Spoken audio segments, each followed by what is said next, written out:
Habang namimitas ng mga tanim nilang gulay, ay pasipol-sipol pa ang batang si Popoy. Tuwang-tuwa siya dahil doble ang ani nila ngayon kumpara sa mga nakaraang araw. Nakakatatlong basket na siya ng talong at okra, tig-2 basket ng patola at upo, 10 pirasong kalabasa at tig-1 basket ng sitaw at sigarilyas.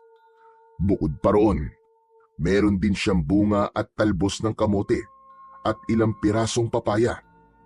Bagamat iniisip niya kung paano pagkakasyahin ang lahat ng yun sa kanyang kariton, hindi pa rin maitago ang saya sa mukha niya habang pinagmamasdan ang mga naaning gulay.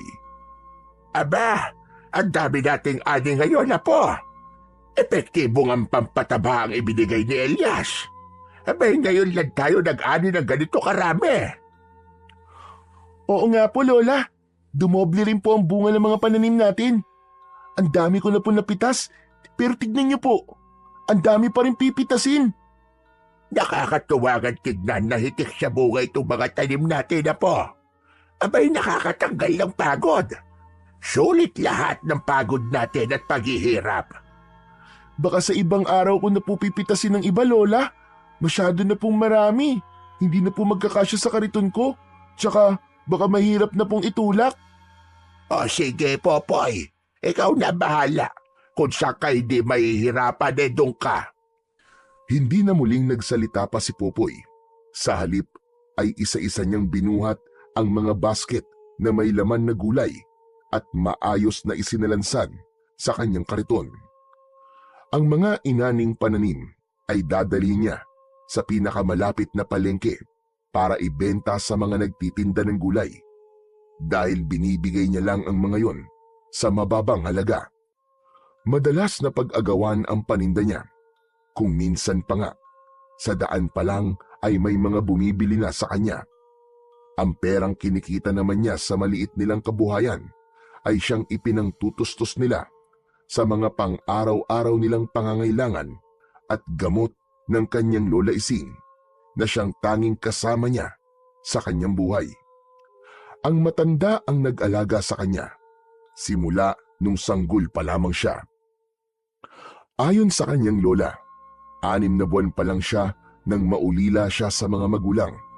Natuklaw ng ahas ang kanyang tatay habang ito ay nangangahoy at nagpakamatay naman ang kanyang nanay dahil hindi nito matanggap na wala na ang lalaking iniibig nito. Gusto niyang magtanim ng galit sa ginawa ng ina dahil hindi siya nito inalala, pero naisip niyang wala rin namang magbabago kahit na kamuhian pa niya ang kanyang ina. Pasalamat na lang siya dahil meron siyang lola na kumupkup sa kanya. Kahit ulila na siya sa mga magulang, ni minsan naman ay hindi niya naramdaman yon dahil pinuno siya nito ng pagmamahal. 6 na taon pa lang siya ay tumutulong na siya sa kanyang lola sa pagtatanim. Dati ay isinasama siya nito tuwing magbebenta ng gulay sa palengke. Nang tumungtong siya sa edad na 9, nagsimulang magkaroon ng karamdaman ang kanyang lola, kaya napagpasya niyang siya na ang gagawa ng mga bagay na dati nitong ginagawa. Aminado siyang nahirapan siya nung una, pero nang tumagal ay nasanay na lang din siya. Ginawa niyang inspirasyon at lakas ang pagmamahal ng kanyang lola sa kanya. Sa edad na 10, batak na sa trabaho si Popoy. Sa kabubuhat niya ng mga mabibigat, meron siyang muscle sa kanyang katawan, lalong-lalo na ang mga braso niya at binti. Karamihan sa mga nakikilala niya ay hindi naniniwala na 10 taong gulang pa lamang siya dahil maihahalin tulad na sa katawan ng isang ganap na binata ang kanyang kilos at pangangatawan. Lola, may gusto po ba kayong ipabili maliban po sa gamot? Tanong ni Popoy sa kanyang lola matapos niyang maisalansan ang mga basket ng gulay. Ay, wala na, Apo. Ikaw, baka may gusto kang bilhin. Hindi ba nabanggit mo dati na may gusto kang bilhin na comics? Ay sige na, bilhin mo na, Apo. Matagal mo nang gustong bilhin yon, di ba? Talaga po, Lola? Pwede na po akong bumili. Oo nga, apo. Total marami tayong ani ngayon. Regalo mo na lamang yon sa iyong sarili. Hala, sige na, bumili ka na. Naku, maraming salamat po, Lola. Pakis nga po. Ay, nako talagang itong batang ire. Abay, napakalambing. Hindi maikubli ang saya sa boses ni Popoy habang nagsasalita. Mabibili na rin niya sa wakas ang gusto niya. Ang naturang comics na tinutukoy ng kanyang lola ay ang librong pambata na matagal na niyang gustong bilhin. Isa yung kwento patungkol sa isang batang may superpower na kidlat. Tuwing napapadpad siya sa kabayanan, palagi siyang sumisilip sa isang pwesto na nagtitinda ng mga comics. Subalit dahil walang sapat na pera, hanggang tingin na lang siya palagi. Lola, aalis na po ako ha. O sige, apo. Mag-iingat ka, ha? Huwag kung saan-saan pupunta. Opo. Hindi pa man tuluyang nakakalabas si Popoy sa kanilang bakuran nang may humintong isang lumang truck sa tapat nila. Ang nagmamaneho ng naturang truck ay si Mang Elias, tauhan ng kanilang mayor. Magandang araw po sa inyo, Lola Ising, Popoy! Bumaba ang lalaki sa truck at naglakad palapit sa kanila. Kayo pala, Mang Elias. Magandang araw din po sa inyo. Magandang araw din sa'yo, Elias. Ano't napasugod ka ng maaga? Sinadya ko po talagang pumunta ng maaga para maabutan ko po itong si Popoy. Ha? Ako po, Mang Elias? Bakit naman po? Inutusan ako ni Mayor na bilhin na lang lahat ng mga naani niyong gulay ngayon. Ipapamigay raw niya sa mga kababaryo natin at para na rin daw hindi na kayo mahirapan pa na dalhin sa palengke yung mga yon. Hindi makapaniwala si Popoy sa kanyang narinig. Ganon din ang kanyang lola. Kailan lang kasi ay nagkaroon ng sagutan ang kanyang lola at si Mayor. Ipinagpipilitan kasi ng kanilang alkalde na pag-aari umano nito ang malawak na lupain na kanilang pinagtataniman, pati na rin ang kinatitirikan ng kanilang bahay. Gusto nito na umalis sila dahil balak daw umano nitong magpatayo ng pabrika na makapagbibigay ng karagdagang trabaho sa mga kababaryo nila.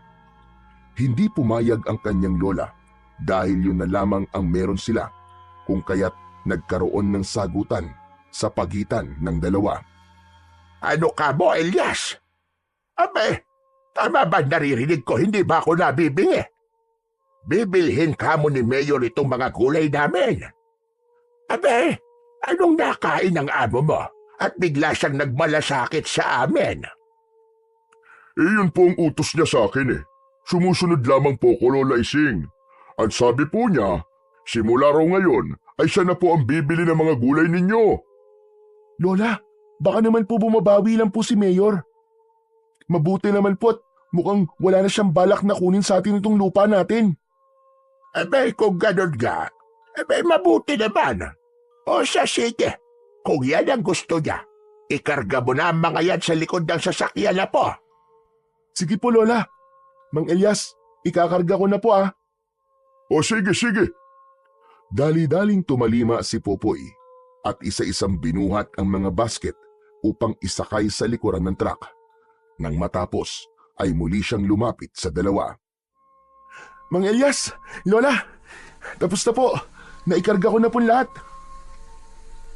Aba, ang bilis . Salamat, Popoy . Nag-usap na kami ng lola mo tungkol sa presyo. Nabayaran ko na rin. Sige po. Siya nga pala, marami pong salamat sa pampataba po na ibinigay niyo, Mang Elias . Dahil po ron, kaya marami po kaming ani ngayon. Yun lang ba? Wala yun, wag mo nang isipin yun, Popoy. Ang totoo niyan galing yun kay Mayor. Siya ang bumili nun at pinabigay sa inyo. Mukhang tama ka, baka gusto niyang bumawi sa inyo. Pasensya na kung hindi ko kagad sinabi Baka kasi hindi niyo tanggapin kapag nalaman yung galing sa kanya . Tama ka. Hindi talaga namin tatanggapin kung alam ko lang na sa kanya galing yon. Pero dahil nangyari na at napakinabangan na namin, pakisabi na lamang kay Mayor na maraming salamat. Sige ho, makakarating po sa kanya, Lola Ising. Paano ho? Mauuna na po ako. Tumangulang ang kanyang Lola Ising. Mang Elias, marami pong salamat uli ah. Mag-iingat po kayo sa pagmamaneho. Salamat din, Popoy. Maiwan ko na muna kayo. Pagkasabi nun, ay sumakay na ang lalaki at bago paandarin ang sasakyan, ay kumaway muna ito sa kanila. Sinundan nila ng tingin ang papalayong truck at saka lang sila pumasok sa loob ng kanilang bahay nang tuluyan na yung mawala sa kanilang paningin. Lola Ising, masama pa rin po ba ang loob mo kay Mayor? Apo, hindi porket binigyan niya tayo ng pampataba at binili niya ang mga gulay natin, ay mawawala na kagad ang galit ko sa kanya. Hindi basta-basta mawawala sa isip ko ang ginawa niya dati sa atin. Naiintindihan ko naman po, Lola Ising, kung saan po nanggagaling ang galit nyo. Pero aminin nyo po, ang ganda po ng ginawa niyang pambawi sa atin, ano? Hindi na tayo magpapakahirap na magbenta ng gulay simula ngayon. Tama ka, Apo. Mabuti naman at mukhang wala na siyang balak na ituloy ang plano niya. Ayos! Nasagot na po ang gabi-gabi nating pagdarasal, Lola Ising. Makakatulog na po ulit tayo ng mapayapa, lalo na po ikaw. Tama ka. Mapapanatag na rin sa wakas ang loob ko, Apo. Natakot ako na baka makuha sa atin itong lupa na iniwan sa atin ng lolo mo. Ito na lang ang alaala na naiwan niya sa atin. Pero Lola, totoo po ba talaga na pag-aari po ng gobyerno tong lupa natin? Noon na po. Pero sa pagkakaalam ko, ibinigay na ito sa atin ng dating alkalde. Sinabi niya noon na pag-aari na nating mga magsasaka ang kanya-kanyang lupa na sinasaka natin. Nang sa ganun daw may mapagtamnan tayo at mapagkunan na mapagkakakitaan. Kung wala man naging kasulatan, marami naman sa amin ang umaasa at pinanghawakan ang sinabing yon ng dating mayor. Kung ganun po, parang gusto pong bawiin ni Mayor tong lupa na ibinigay sa atin ng dati nating mayor, Lola. Kung sakali po palang ipilit niyang gusto niya, ay wala tayong magagawa dahil wala naman pong kasulatan. Oo, Apo, ganun na nga. Kaya nga nabahala ko na gusto. Mabuti na lang at mukhang naisip niya kung gaano siya magiging masama sa paningin ng lahat. Kaya marahil hindi na niya ipinilit ang kanyang gusto. Kaya nga po, Lola. Ngayon po, wala na po tayong problema. Hindi na po mawawala sa atin itong lupa at hindi na rin po tayo magpapakahirap na magbenta ng mga pananim natin dun po sa palengke. At dahil dyan, Popoy, magbihis ka at may pupuntahan tayo. Dali, magmadali ka bago pa magbago ang isip ko. Ha? Saan naman po tayo pupunta, Lola? Hindi ba may gusto kang bilhin na comics ka mo? Sasamahan kita, Apo. Dahil sa narinig, nagmamadaling nagtungo sa maliit nilang silid si Popoy at nang lumabas siya ay nakabihis na siya. Makalipas ang ilang sandali ay tinatahak na nila ang daan papuntang bayan. Dahil may kalayuan at ayaw niyang mapagod ang kanyang lola sa paglalakad, sumakay na sila ng tricycle pagdating nila sa paradahan. Nang dumaan ang sinasakyan nila sa maliit na barangay hall, ay nakita nilang kasalukuyang ipinamimigay ng ilang opisyal ang mga gulay na binili sa kanila ni Mayor. Napuno ng saya ang batang isipan ni Popoy dahil sa isiping sa kanila galing ang mga naturang gulay. Pagdating nila sa bayan, sumaglit muna sila sa simbahan para magdasal bago tumuloy sa kanilang pupuntahan. Gaya ng ipinangako ng kanyang Lola Ising, ibinili siya nito ng comics na gusto niya at may bonus pang maskara. Ang naturang maskara ay ang maskarang gamit ng batang bida sa comics na binili niya. Bago sila umuwi, dumaan muna sila ng palengke para bumili ng kalahating kilong karne ng baboy. Lola, magluluto ka po ng sinigang? Oo, apo. Paborito mo yun, hindi ba? Opo, opo. Naku, bigla po tuloy ako nagutom, Lola. Dahil bata, kahit maliit na bagay ay sobrang masaya na si Popoy. Malapit na ang oras ng tanghalian nang makauwi sila. Tinulungan muna ni Popoy ang kanyang lola sa mga gawain bago niya hinarap ang comics na binili nila. Paulit-ulit niya yung binasa hanggang sa tawagin siya ng kanyang lola para mananghalian. Wow! Ang sarap mo talaga magluto ng sinigang, Lola. Habang nagsasalita, ay himas-himas ni Popoy ang kanyang tiyan. Lumubo yun dahil sa rami ng kanyang nakain. Binobola mo na naman akong bata ka. Ang sabihin mo, sadyang matakaw ka lang talaga. Hindi, Lola, hindi po kita binobola. Masarap ka po talagang magluto, lalo na po nitong sinigang. Oo na, sige na. Ikaw talaga bata ka, oo. Kinagabihan, katatapos lang maghapunan ni na Popoy at naghahanda na sila para matulog nang makarinig sila ng sunod-sunod na katok mula sa kanilang pinto. Nagkatinginan muna silang dalawa bago lumapit ang kanyang lola sa pintuan. Sumilip muna si Popoy sa maliit na siwang at nang makita niya na si Mang Elias ang nasa labas, ay saka lang siya sinenyasan ng kanyang lola na buksan ang pinto. Oh, Elias, abay gabi na. Bakit napasugod ka?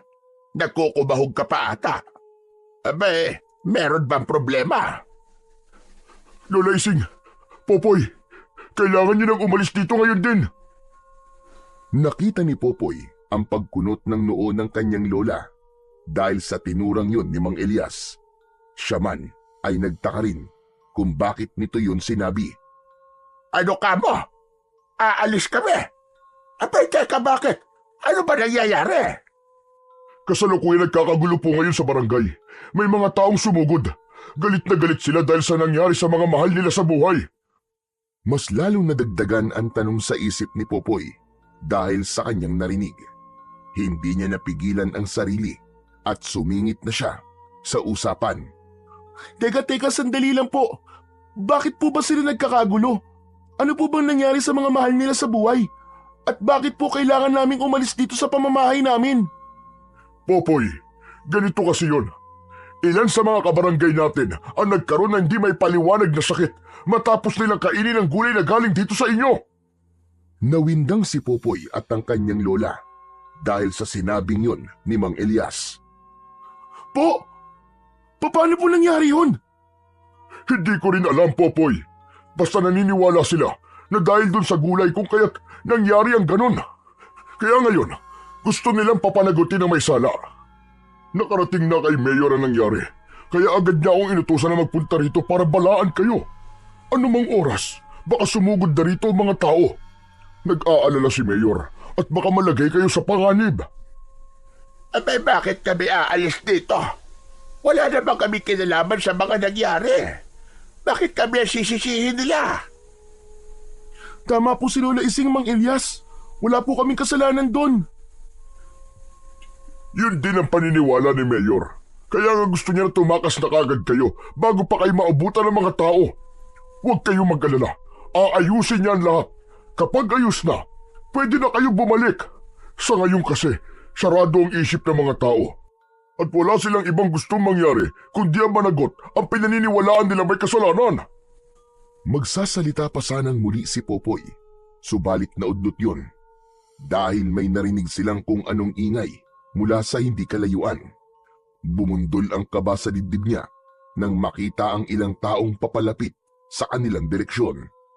May hawak na kahoy na may apoy sa dulo ang bawat isa sa mga ito. Naku, yun na nga ba sinasabi ko? Nandiyan na sila. Umalis na kayo habang may oras pa. Sige na, Aling Ising. Popoy, umalis na kayo. Nahintakutang tumingin si Popoy sa kanyang lola na bakas din ang pagkabahala sa muka. Lola Ising, mabuti pa po umalis na po muna tayo. Hindi tayo aalis sa po dahil wala tayong ginagawa masama. Kaya bakit tayo matatakot sa kanila? Pero Lola Ising, baka saktan po nila tayo. Ayoko po may mangyaring masama sa inyo, Lola. Tara na po, umalis na po tayo. Pagkasabi nun ay tumakbo si Popoy papunta sa kanilang silid. Paglabas niya ay may bitbit na siyang isang bag na may lamang damit nila ng kanyang lola. Hindi niya nakalimutang dalhin ang bagong bili niyang comics at maskara. Dalian nyo! Malapit na sila! Sige na, kumilos na kayo! Alis na! Tara na, Lola, kailangan na nating umalis. Hinawakan niya sa kamay ang kanyang Lola Ising at hinila palayo. Tinahak nila ang daan papunta sa kakawyan.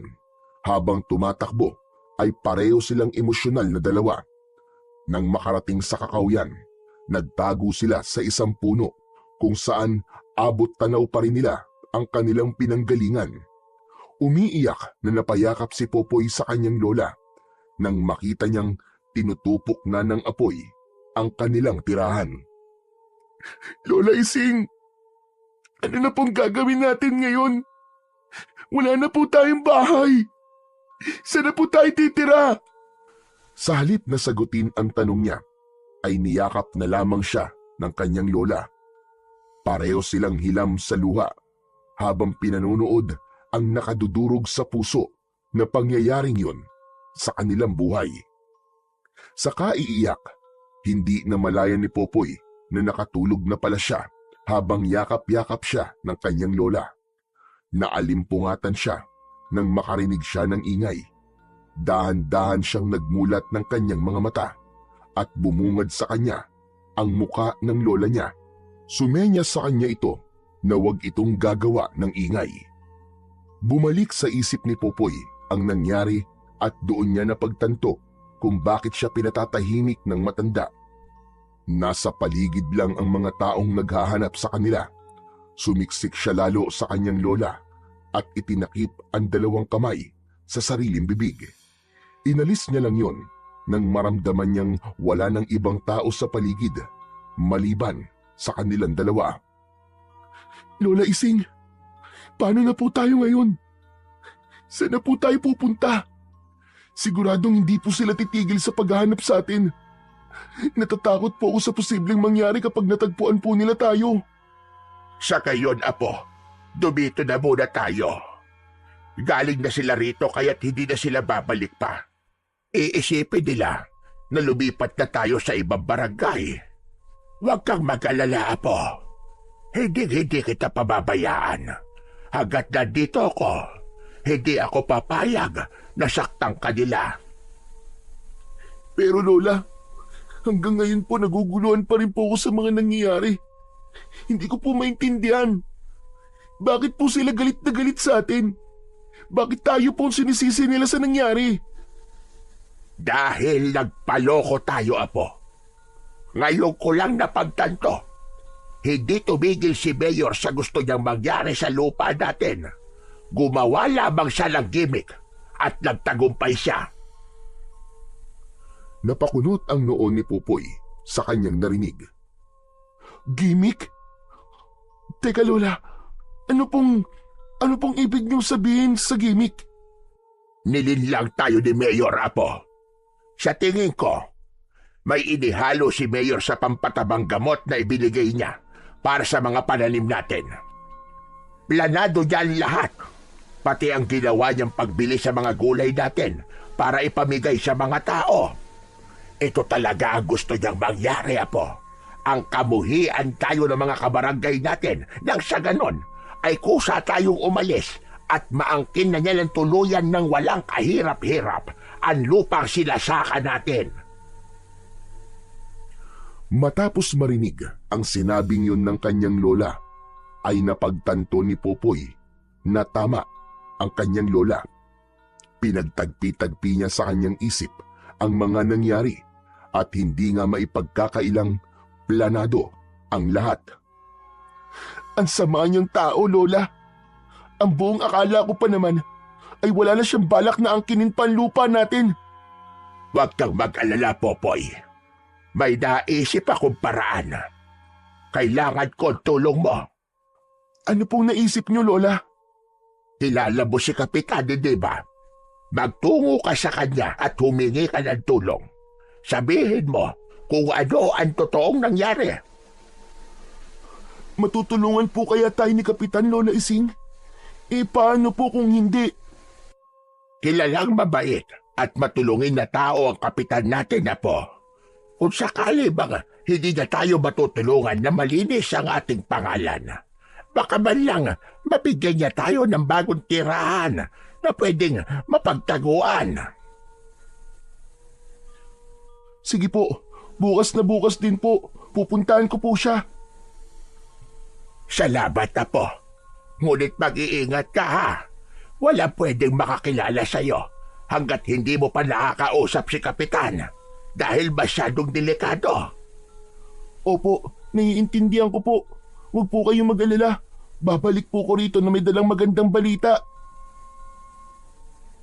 Kinabukasan, hindi pa man gaanong sumisikat ang araw, ay lumakad na si Popoy papunta sa bahay ng kapitan. Sa daan, todo iwas siya sa mga taong nakakasalubong niya. Sinadya niyang bagalan ang paglalakad upang hindi siya mahalata. Makalipas ang halos kalahating oras, nakarating din siya sa kanyang destinasyon. Kapitan? Kapitan! Tao po!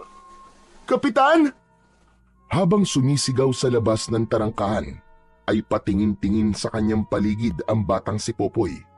Bagamat walang gaanong kapitbahay dahil malapit din sa bukid ang bahay ng kapitan, nanatili pa rin siyang alerto. Ilang beses pang naulit ang ginawa niyang pagtawag bago bumukas ang pintuan ng bahay at mula roon ay niluwa ang taong pakay niya. Naglakad palapit sa kanya ang lalaki at pinagbuksan siya ng gate. Magandang umaga po, Kapitan. May mahalaga po sana akong sasabihin sa inyo. Kung ayos lang po, sa loob ko na po sasabihin. Aba, oo naman. Halika, halika. Sige, pumasok ka. Sumunod si Popoy sa lalaki nang maglakad ito papasok.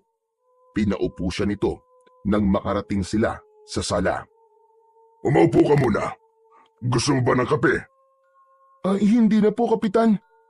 Kailangan ko po kasi makabalik kagad dahil naghihintay po sa akin si Lola Ising. Abay, ano ba sadya mo rito?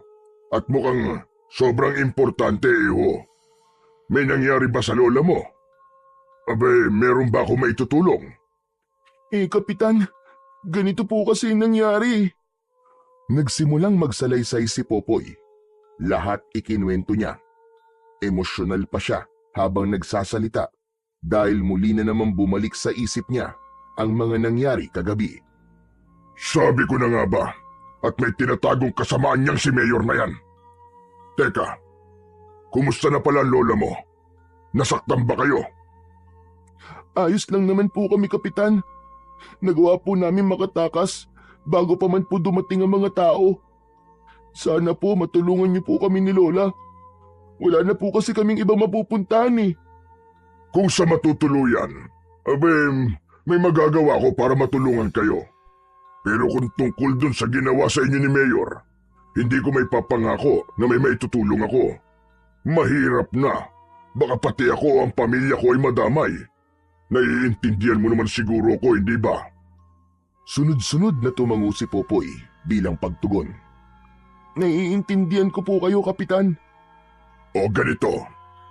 May lumang bahay ang mga magulang ko sa probinsya namin. Matagal na silang namayapa, kaya wala na nakatira doon. Kung papayag kayo, pwede kayo ron ng lola mo. Doon, tsak na wala makakakilala sa inyo na kahit na sino. Talaga po? Opo, papayag po kami, Kapitan. Kahit saan po, basta may matuluyan lang po kami ni Lola. O sige, sige. Ihahatid ko kayo ron ngayon din. Nang tumayo si Kapitan, ay tumayo na rin si Popoy. Lumabas sila ng bahay at sumakay sa kotseng nakaparada sa tapat ng bahay nito. Sinundo muna nila ang kanyang lola bago nila tinahak ang daan papunta sa probinsya ng sinasabi ng lalaki. Malapit nang dumilim ang paligid nang makarating sila sa kanilang destinasyon. Huminto ang sasakyan nila sa tapat ng isang makalumang bahay na yari sa kugon ang dingding at pawid naman ang bubong. Nang bumaba si Kapitan, ay bumaba na rin si Popoy para pagbuksan ang kanyang lola. O paano? Ayos na ba kayo rito? Pasensya na kayo sa ayos itong bahay ah. Ganito talaga ang karamihan sa mga bahay dito sa probinsya namin.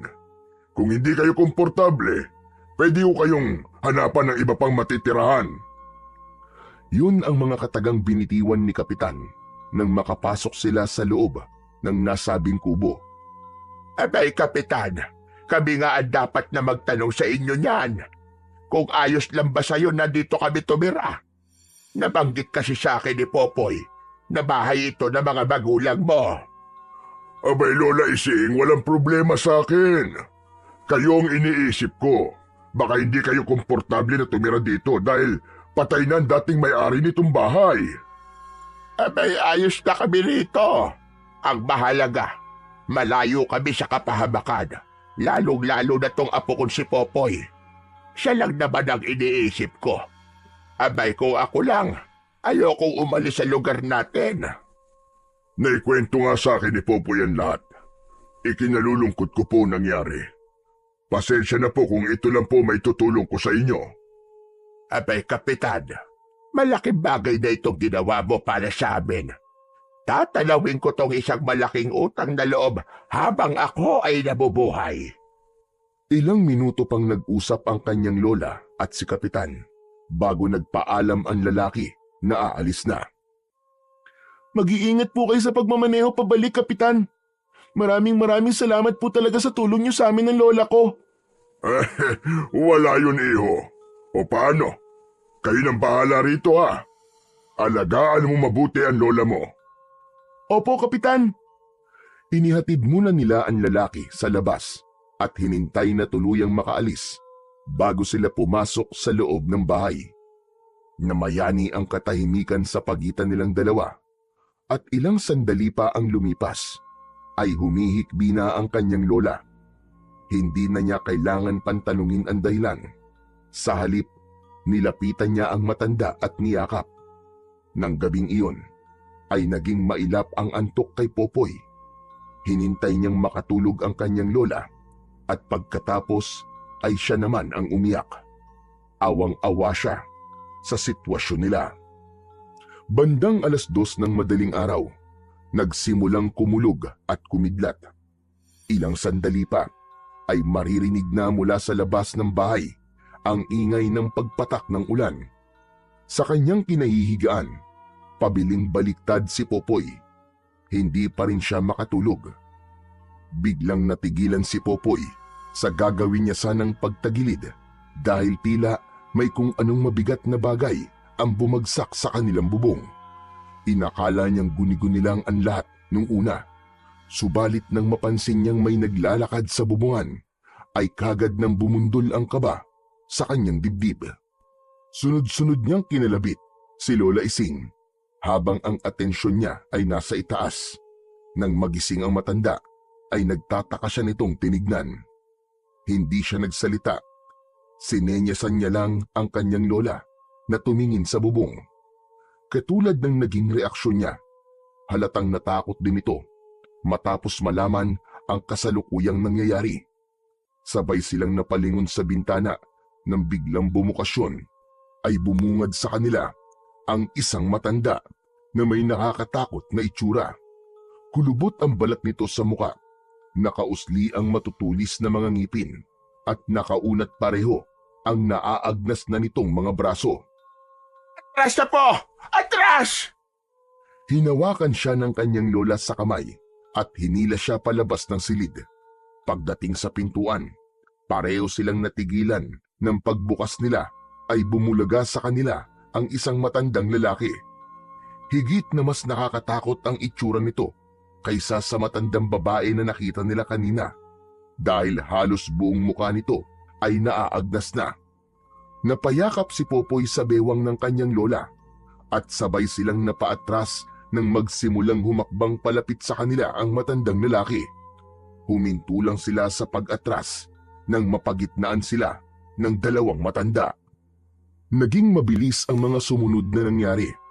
Namalaya na lang ni Popoy na nakatumba na siya sa papag na sahig at nakikipagtagisan ng lakas sa matandang babae na bigla na lamang sumunggab sa kanya. Habang pilit na nilalabanan ang matanda para wag siya nitong masakmal, ay nakatuon ang atensyon niya sa kanyang lola na kasalukuyan ding inaatake ng matandang lalaki. Lola! Lola Ising! Nanlaki ang mga mata ni Popoy nang makita niyang sinakmal nito ang leeg ng lola niya. Upang makawala sa matandang babae, hinawakan niya ang gilid ng ulo nito at inuntog sa haligi, saka siya tumayo. Gamit ang kahoy na pangtungkod sa bintana, lumapit siya sa matandang lalaki at hinampas ito sa ulo ng paulit-ulit. Tumakas ka na, Apo! Iwan mo na ako rito! Tumakas ka na! Habang nagsasalita, ay bumubulwak ang dugo nito mula sa bibig. Ayaw pa rin itong bitiwan ng aswang kahit paulit-ulit niyang pinapalo ng kahoy ang ulo ng aswang. Hayop ka! Bitiwan mo ang lola ko! Bitiwan mo ang lola ko! Pumwesto si Popoy sa likuran ng aswang at ipinulupot niya ang isa niyang braso sa leeg nito. Nagpumiglas ang aswang at sinubukang makawala sa pagkakasakal niya. Wala na sana siyang balak na bitiwan ang leeg nito, subalit biglang may sumunggab sa kanya mula sa likuran, dahilan para makabitaw siya. Halos mawalan siya ng ulirat dahil sa tindi ng sakit na nararamdaman niya ng mga oras na yon. Ramdam niya ang pagbaon ng matutulis na ngipin ng matandang babae sa kanyang balikat. Sa kabila ng nararamdaman sakit, sinikap pa ring manlaban ni Popoy nang makita niyang muli na namang sinakmal ng matandang lalaki ang kanyang lola. Tumakas ka na, iho! Iligtas mo na ang iyong sarili! Tumakas ka na! Habang sinasabi yun, ay rinig niya na may halo ng pagmamakaawa sa boses ng kanyang lola. Lola Ising! Babalik po ako! Hihingi po ako ng tulong! Babalikan ko po kayo! Pagkasabi nun ay tumakbo siya palabas at walang direksyon na tumakbo. Hindi pa man gaanong nakakalayo ay nakita niyang hinahabol siya ng matandang lalaki. Kung saan-saan sumuot si Popoy habang palingon-lingon sa paligid. Umaasa siyang may bahay siyang makikita na pwede niyang hingan ng tulong. Sa kakatakbo, bigla siyang nahulog sa isang matarik na daan. Gumulong siya paibaba at hindi niya mabilang kung ilang beses siyang nauntog at natusok ng matutulis na sanga. Makalipas ang ilang minutong paggulong sa ilalim ng isang malaking puno siya bumagsak. Walang ibang nararamdaman si Popoy ng mga sandaling yun, kundi puro sakit. Halos lahat ng parte ng katawan niya ay merong sugat at galos. At dahil sa hindi mabilang na pagkakauntog, duguan na ang kanyang muka. Dahil sa dugong pumapatak mula sa mga natamo niyang sugat sa ulo, ipinikit niya ang naniningkit niyang mga mata nang makita niyang saglit na kumislap ang kalangitan. Hudyat yun, nakikidlat anumang segundo.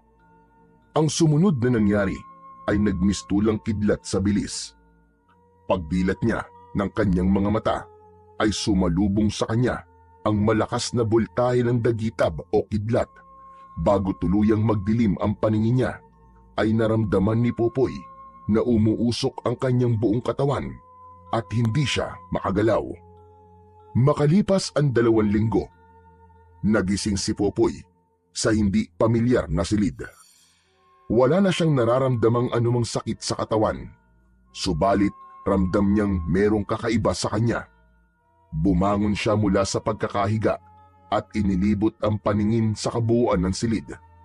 Tumuon ang atensyon niya sa isang mesa na puno ng samot-saring bagay na nakalagay sa ibabaw nun. May mga garapon na ang laman ay dahon at ugat. May mga kandilang nakasindi, patong-patong na libro, maliit at malalaking santo, at marami pang iba. Gising ka na pala, iho. Dumako ang tingin ni Popoy sa isang matandang lalaki nakakapasok lang. Teka, nasan po ako?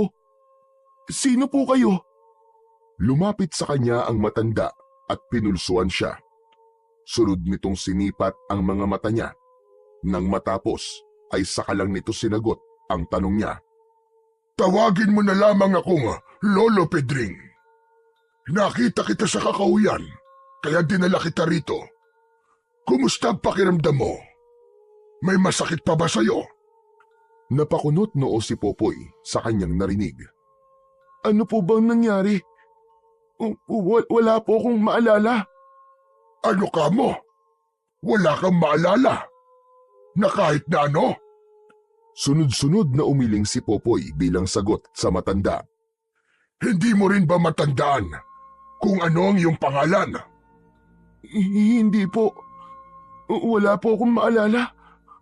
Ano po bang nangyari? Hindi ko rin alam, iho. Katulad na sinabi ko, nakita lang kita sa kakauyan. Base sa nadatnan kong itsura mo nung araw na yon, mukhang matinding hirap ang pinagdaanan mo. Nakakabilib nga na gumaling ka kagad at nagkamalay lamang sa loob ng 2 linggo. Dahil ang inaasahan ko, aabuti ng 1 buwan bago gumaling ang mga tinamumusugat. Kung ganun po, hindi po tayo magkaano-ano. Pasensya na po ah. Wala po talaga akong matandaan eh.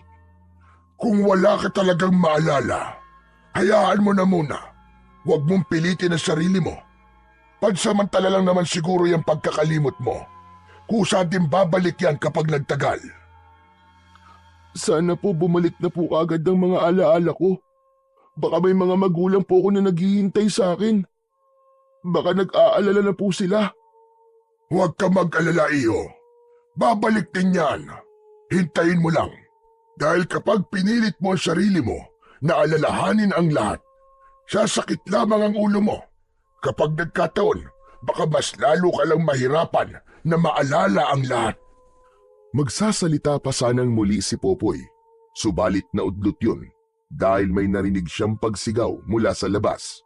May tumatawag sa pangalan ng matanda. Bahagyang sumilip si Popoy sa bintana at may nakita siyang 3 tao na papalapit.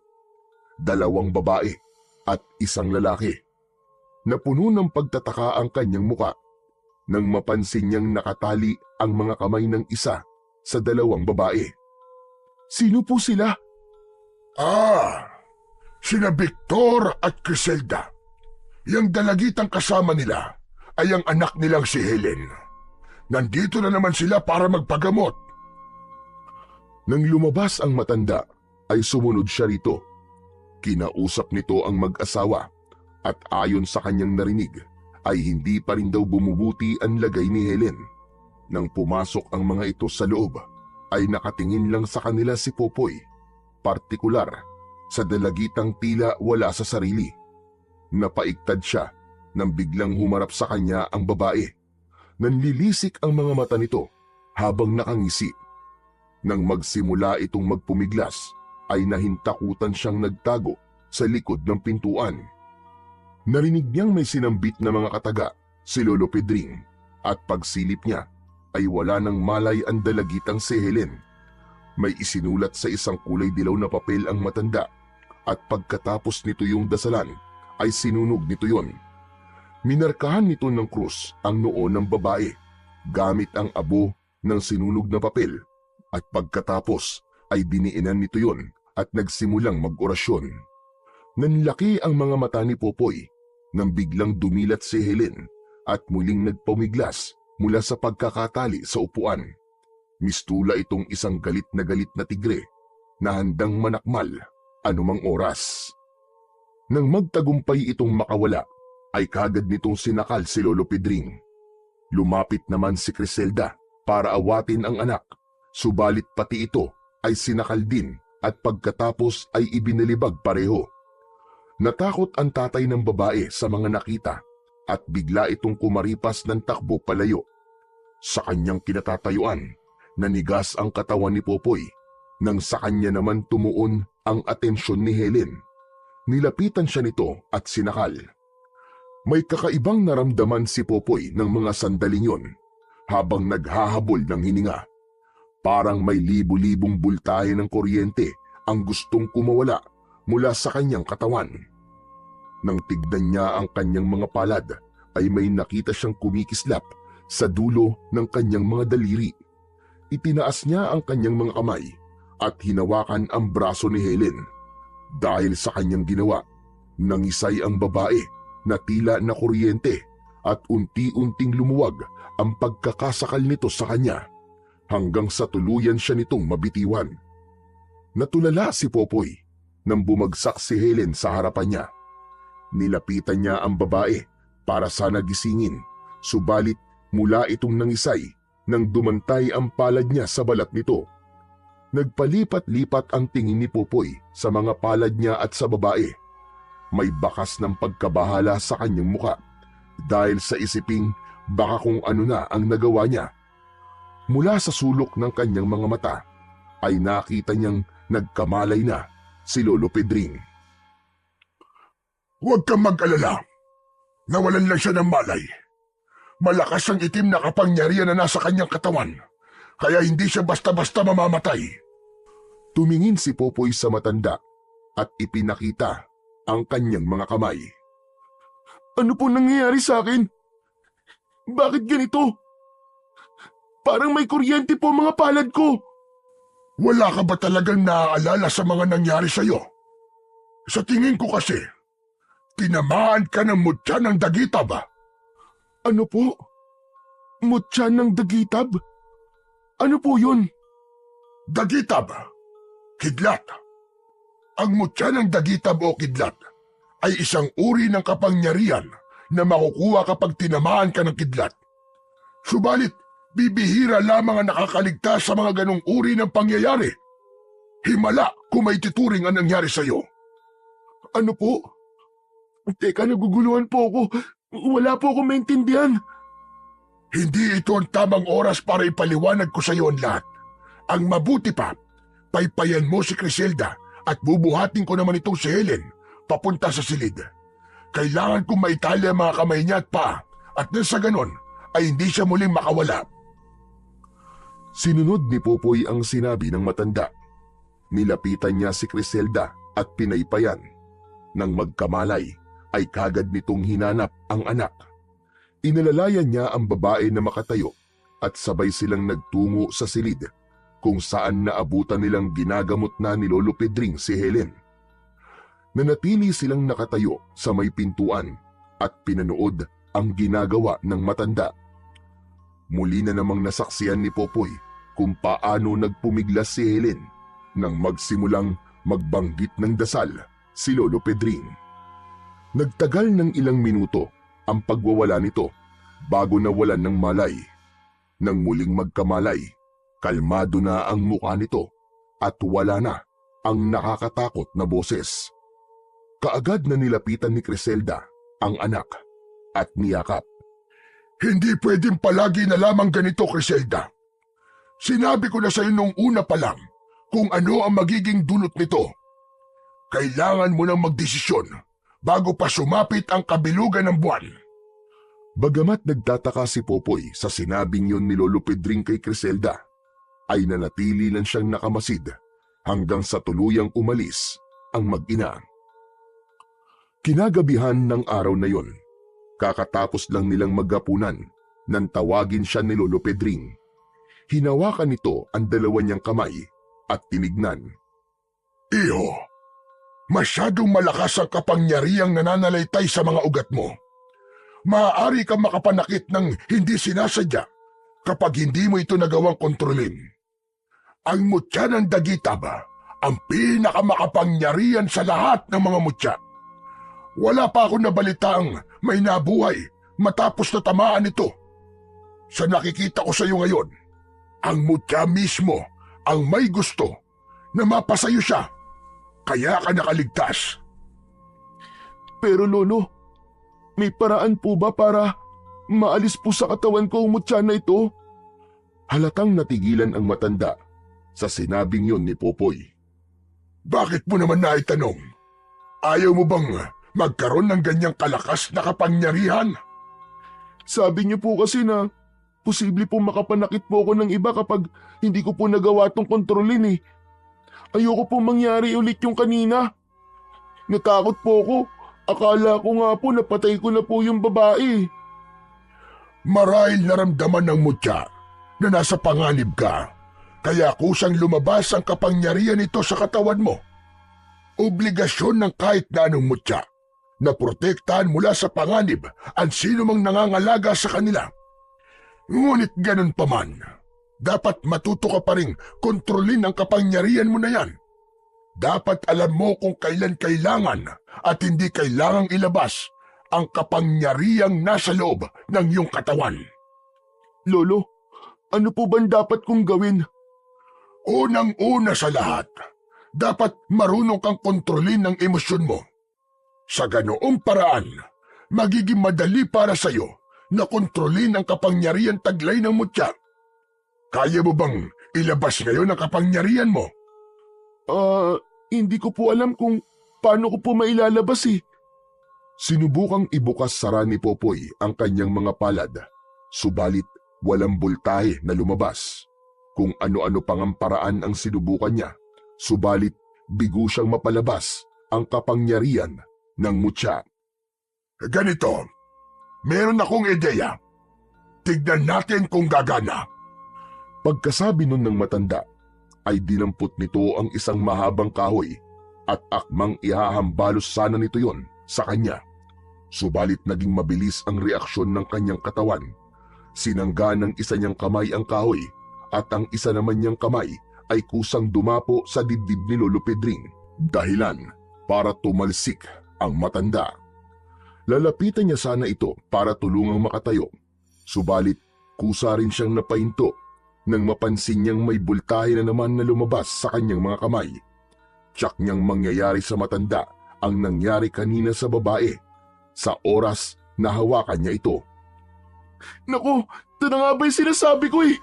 Ayos lang po ba kayo? Pasensya na po. Hindi ko po sinasadya. Tumayo muna si Lolo Pedring bago sumagot.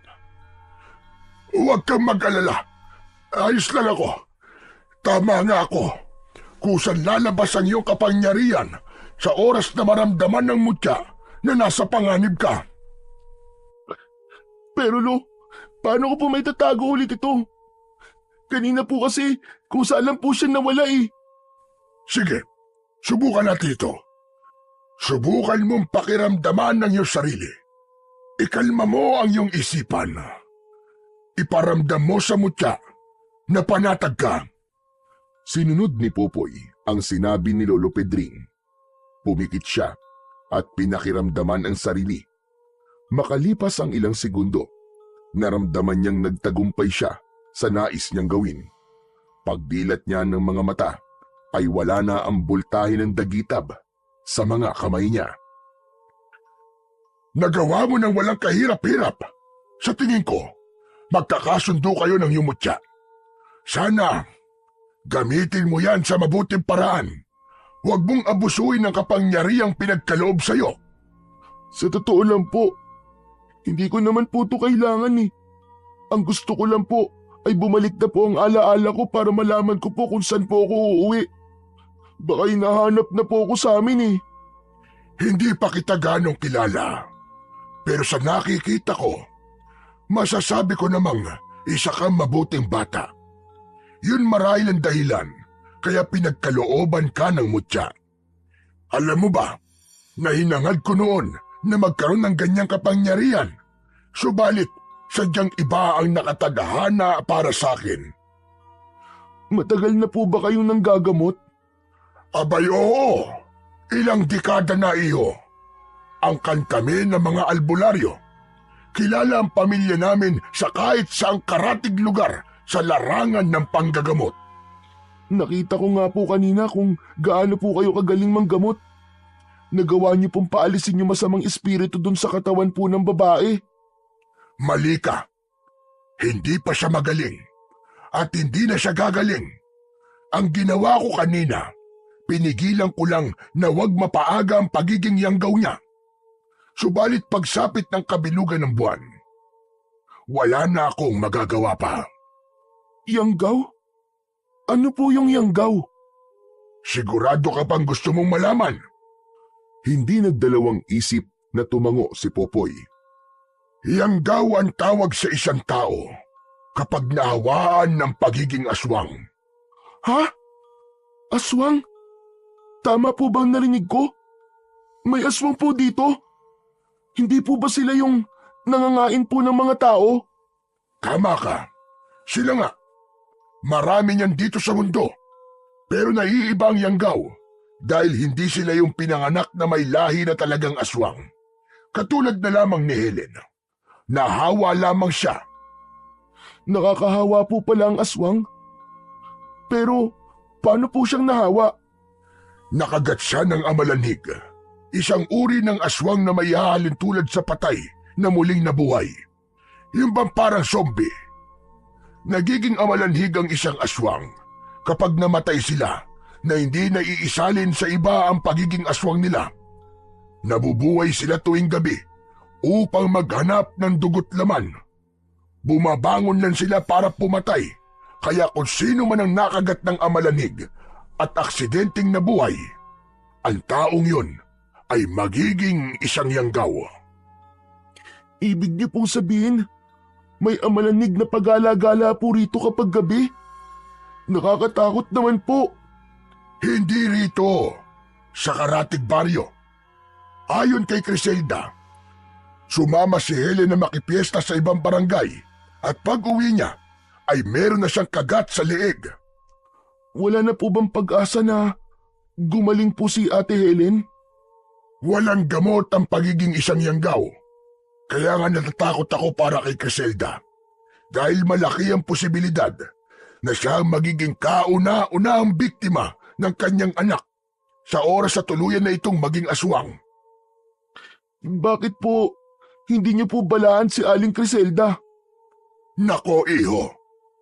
Hindi ko na mabilang kung ilang beses ko na siyang binalaan. Ang sabi niya, sinusulit niya lang ang panahon na hindi pa tuluyang nagiging aswang ang kanyang anak.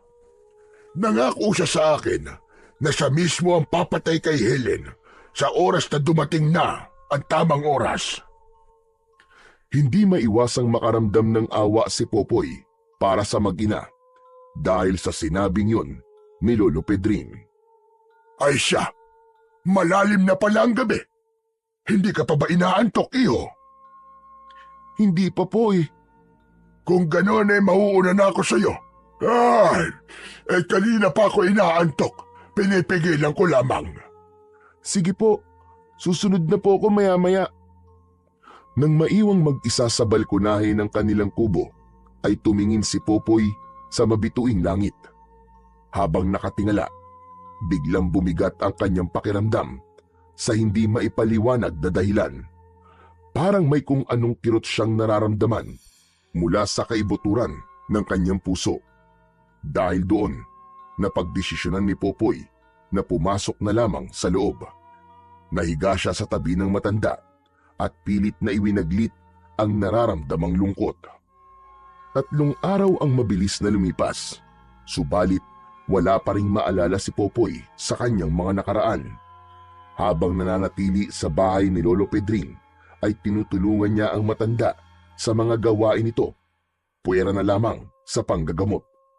Isang hapon, isinama siya nito sa lugar kung saan siya nito natagpuan at baka sakali raw na makatulong yun para bumalik ang kanyang alaala.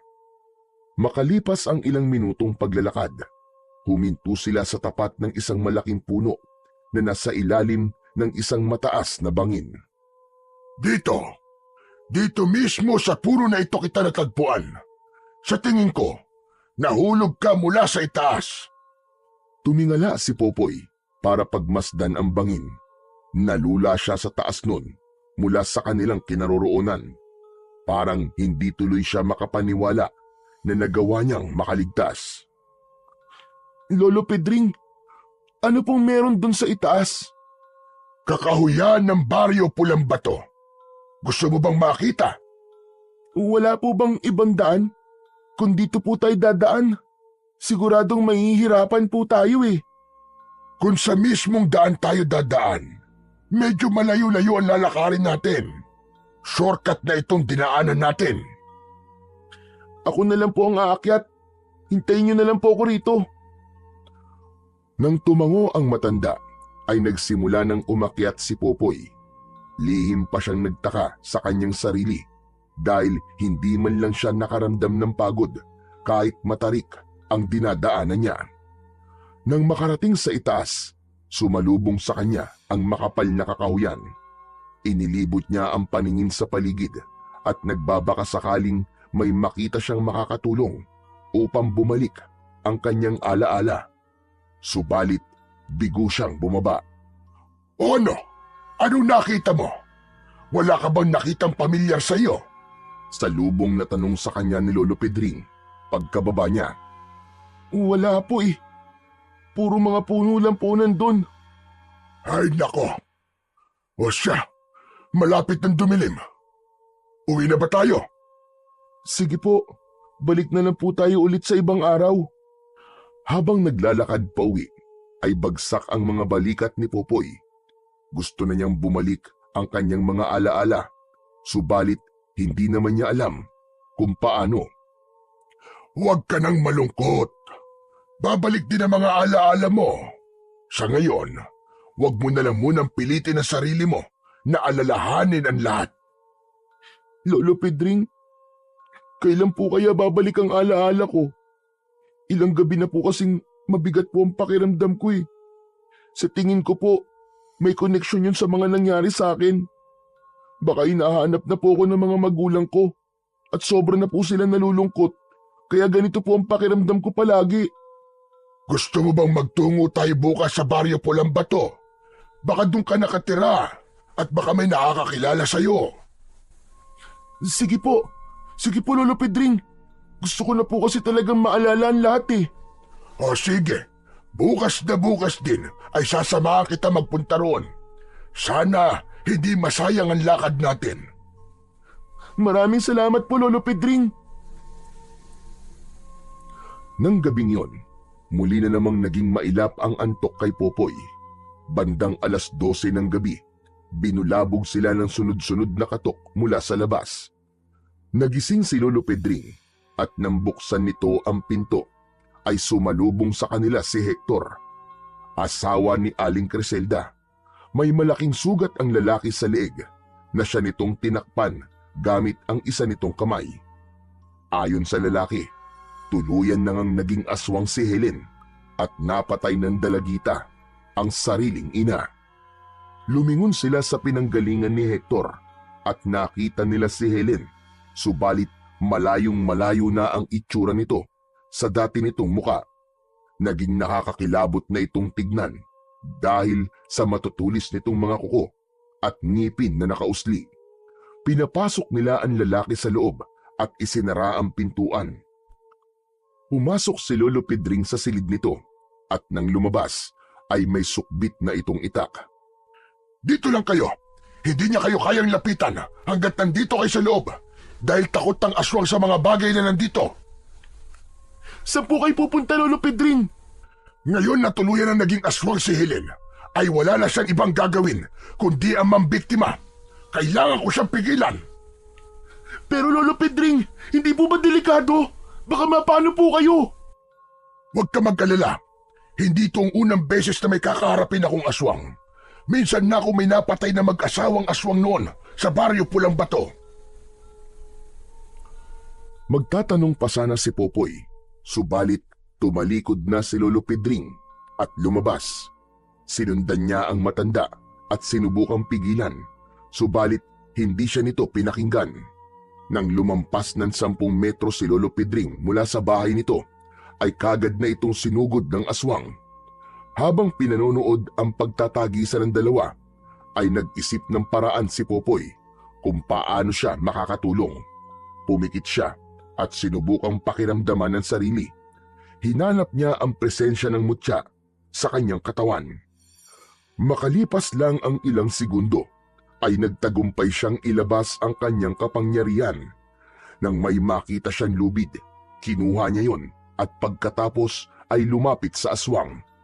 Naging kasing bilis ng kidlat ang bawat pagkilos niya. Pinaikutan niya ito ng ilang beses hanggang sa maipalupot niya ang buong lubid sa katawan nito.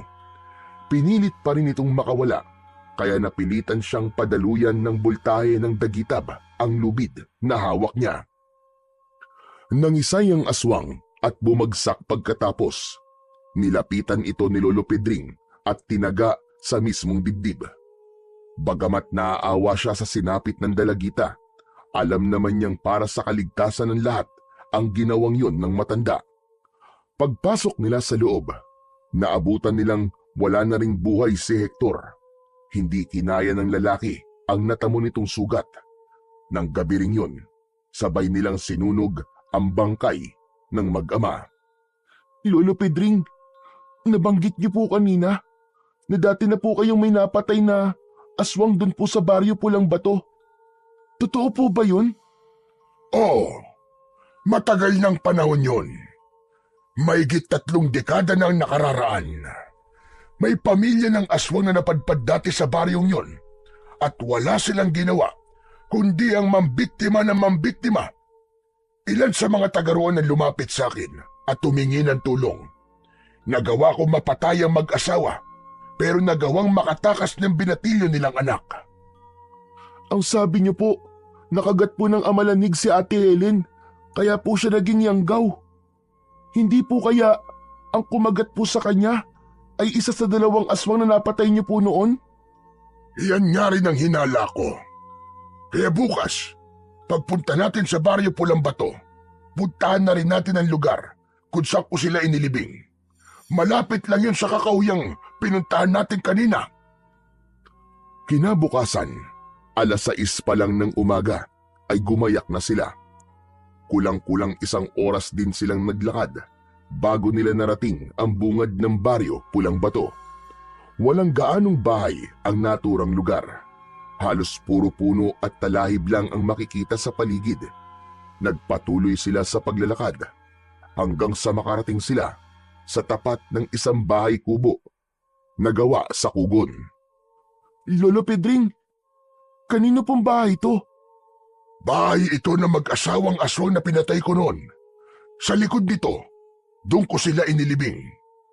Pinagmasdan ni Popoy ang naturang bahay at bigla siyang napahawak sa kanyang ulo matapos may sumulpot na senaryo sa kanyang isipan. Sa senaryong yun ay may kasama siyang matandang babae at isang lalaki. Ang sumunod na senaryong naglaro sa kanyang isip ay makapigil hininga. Nakikita niya ang sarili niya na nakikipagtagisan ng lakas sa isang nakakatakot na nilalang. Tumakbo ka na, Apo! Iligtas mo ang sarili mo! Tuluyan nang napaluhod si Popoy nang umalingaw-ngaw sa isip niya ang boses na yun ng isang matandang babae na kasama niya. Bigla ang pag-atake sa kanya ng realidad matapos niyang mapagtanto na tuluyan ng bumalik ang kanyang alaala. Lola! Lola Ising! Tumayo siya at tumakbo palapit sa bahay na yon. Habang kinakalampag niya ang pintuan, ay wala siyang tigil sa pagtawag ng kanyang lola. Nang hindi niya yun mabuksan, ay sa bintana naman siya lumapit. Nagtagumpay siyang makapasok matapos niyang dumaan sa bintana. Lola! Lola Ising! Lola! Inilibot ni Popoy ang tingin sa paligid. Malinis yun at walang kahit na anong bakas ng may nangyaring hindi maganda sa loob nun. Lumapit siya sa pintuan at binuksan yun. Sumalubong sa kanya ang nagtatakang tingin ni Lolo Pedring. Sinong lola ang tinatawag mo? Huwag mo sabihin, may naaalala ka na. Lolo Pedring, si Lola Ising po. Kasama ko po siya nagpunta rito noon. Galing po kami sa ibang probinsya. Dito po kami dinala ni Kapitan nung humingi po kami ng tulong sa kanya dahil nawalan po kami ng tirahan. Iniwan ko siya nung gabing may umatake sa amin. Ang sabi ko po sa kanya, ihingi lang po ako ng tulong. Pero hindi na po ako nakabalik dahil nahulog po ako sa bangin. Tapos tinamaan po ako ng kidlat. Habang nagsasalita, ay nangilid ang mga luha ni Popoy. Sandali lang. Sinong kapitan ang tinutukoy mo nagdala sa inyo rito? Si Kapitan Dante po. Kapitan po siya sa baryo namin sa probinsya. Ang sabi niya po, bahay daw po to ng mga magulang niya. Kusang natigilan sa pagsasalita si Popoy matapos niyang mapagtanto ang isang bagay. Teka, Lolo Pedring, hindi po ba? Ang sabi niyo po, ito po ang bahay ng mag-asawang aswang na pinatay niyo? Ibig sabihin, yung dalawang matanda po na umatake sa amin ni Lola nung gabing yun, mga amalanyig po sila. Halika sa likod. May aalamin tayo. Nagtungo sila sa likod ng bahay at lumapit sa sagingan na naroroon. Lolo Pedring, ibig sabihin, dito niyo po sila inilibing? Oo, tama ka. Pero hindi yan ang dahilan kung bakit kita niyaya rito. Tignan mong mabuti ang lupa. Suriin mo. May napapansin ka bang kakaiba? Dahil sa sinabing yun ng matanda, sinipat na mabuti ni Popoy ang lupa sa tabi ng pinaglibingan nito sa mga aswang. Natigilan siya nang mapansin niyang may kakaiba roon. Lolo Pedring, parang bagong bungkal ang lupa rito. Parang may nagukay para maglibing. Kusang napahinto sa pagsasalita si Popoy nang mapagtanto niya kung ano ang nais tumbukin ng kanyang sinasabi. Dahil doon, biglang bumundol ang kaba sa kanyang dibdib. Gamit ang dalawa niyang kamay, hinukay niya ang parting yun. Tumigil lamang siya nang may matamaan siyang kamay. Nakaramdam siya ng panghihina matapos niyang makilala kung kaninong kamay yun. Nagpatuloy siya sa paghukay hanggang sa tuluyang tumambad sa kanyang paningin ang kabuang itsura ng taong nakalibing doon. Kalunos-lunos ang itsura nito at halos hindi na niya mamukaan. Sa kabila ng masangsang na amoy na sumalubong sa kanya, ay nilapitan pa rin niya yon at niyakap. Lola! Ako to, Lola! Nandito na po ako! Lola! Lola! Hindi magkandamayaw sa pag-iyak si Popoy habang yakap-yakap ang bangkay ng kanyang lola. Nakadagdag sa sakit na nararamdaman niya ang isiping para niya na rin itong inabandona dahil hindi niya nagawang makabalik kagad. Patawarin niyo ako, Lola! Patawarin niyo po ako! Hindi po dapat kita iniwan noon! Patawarin niyo po ako, Lola! Nagtagal ng ilang minuto ang pag-iyak ni Popoy bago humupa ang kanyang emosyon. Inalis niya ang katawan ng lola niya sa hukay na yon at napagdesisyonan niyang sunugin na lang, ayon na rin sa suwestyon ni Lolo Pedring. Habang pinapanood na unti-unting tinutupok ng apoy ang matanda, ay muli na naman siyang napaiyak. Naiintindihan niya na ngayon kung bakit mabigat ang pakiramdam niya nitong mga nakaraan. Dahil alam pala ng puso niya kung ano ang nangyari.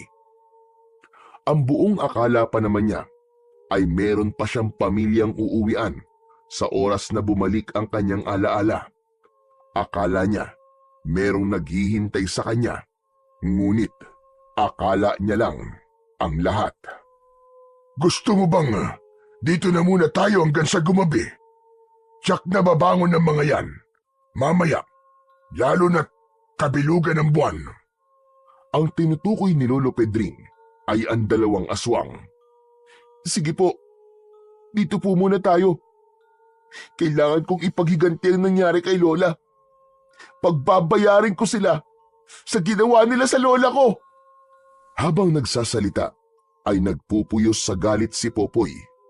Tila naman naramdaman ng langit ang kanyang hinagpis dahil biglang kumidlat ng sunod-sunod. Kinagabihan, 10:00 pa lang ng gabi ay bumangon na ang dalawang amalanhig mula sa kanilang libingan. Yun ang pinakahihintay na sandali ni Popoy. Mag-iingat ka, Popoy. Kahit mistula na sila zombie, mabilis at malakas pa rin sila. Sa halip na magsalita, ay tinignan lang ni Popoy ang kanyang mga palad at pagkatapos ay naglabas siya ng kapangyarihan niyang kidlat mula sa mga yun. Pumasok sa isip niya na magkaroon ng sandata at kagad na lumikha ng isang nagliliwanag na sibat ang dagitab na lumabas sa kanyang kamay. Lihim siyang napahanga sa kakayahang taglay ng mutya na nananalaytay sa kanyang katawan. Pinaglaruan niya sa kanyang mga kamay ang sibat na hawak na animo ay isa yung baton. Hindi na hinintay ni Popoy na pasukin pa sila ng dalawang aswang. Siya na mismo ang lumabas para salubungin ang mga ito. Nang makita siya ng lalaking amalanhig, ay kagad siya nitong sinugod. Hawak ang sibat, sinalubong niya ito at sunod-sunod na inatake. Hindi siya tumigil hanggat hindi ito bumabagsak. Tumalsik ang aswang at humampas sa isang puno na nasa hindi kalayuan matapos niyang iwasiwas ng palang ang hawak niyang sibat. Bagamat hindi yun natamaan ng talim, naglabas ng matinding puwersa ang pag-atake niyang yun, kaya tumilapon ang amalanhig. Hindi na hinintay ni Popoy na muling makabangon ang aswang. Inihagis niya sa direksyon nito ang hawak niyang sibat at direkta yung tumama sa kaliwang dibdib nito. Kagad itong binawian ng buhay pagkatapos. Itinaas lang ni Popoy ang kanyang kanang kamay at bumalik sa kanya ang sibat. Sumunod niyang hinarap ang babaeng amalanhig. Naging mabilis lang ang paglalaban nila dahil kagad niya itong tinapos. Kagad din naglaho ang sibat sa kanyang kamay nang matapos na ang laban. Pinagtulungan nila ni Lolo Pedring na buhatin ang mga bangkay ng dalawang aswang at sinunog nila yon. Nang tuluyang maging abo ang katawan ng mga ito, ay saka lang nila nilisan ang lugar. Popoy, iho. Nakikiramay ako sa nangyari sa lola mo. Hindi ko alam na ganun pala katindi ang pinagdaanan mo bago kita natagpuan. Yun marahil ang isa sa dahilan kung bakit ka tinamaan ng mutya ng dagitab para magkaroon ka ng pagkakataon na maipaghiganti ang nangyari sa iyo. Si Lola Ising na lang po meron ako. Tapos nawala pa. Hindi ko na po alam ngayon kung saan po ako pupunta. Wala na po akong pamilya. Hindi mo kailangan mamroblema kung saan ka pupunta. Pwede ka manatili rito hanggat gusto mo. Alam mo, Popoy, sa totoo lang, sa maiksing panahon natin pagsasama, napamahal ka na rin naman sa akin, kaya hindi na iba ang tingin ko sa iyo. Hindi ko po ata kayang manatili po rito gayong alam ko po sa sarili ko. Nabuhay pa po ang taong dahilan kung bakit nangyari sa amin to. Kung ganon, ano ang plano mo? Babalik ka sa probinsya nyo? Sunod-sunod na tumango si Popoy bilang pagtugon. Kung ganon kailan mo mabalak umalis? Bukas na bukas din po, Lolo Pedring. Lolo Pedring, gusto niyo po ba sumama? Hindi na. Hihintay na lang kitang bumalik. Yun ay kung gusto mo pang bumalik. Babalik po ako. Kapag hindi na po ako nakabalik sa loob ng 1 linggo, ibig sabihin lang po nun ay nabigo po ako. Sino ba ang babalikan mo ron? Si Mayor ba o si Kapitan? Si Mayor po. Dahil siya po may kasalanan ng lahat. Kung hindi niya po inangkin ang lupa namin, hindi sana kami mapapadpad dito. Buhay pa sana ang lola ko. Sa nakikita ko, Popoy, malinaw na ginawa kayong pain ni Kapitan para magkaroon ng bibiktimahin ng mga magulang niya.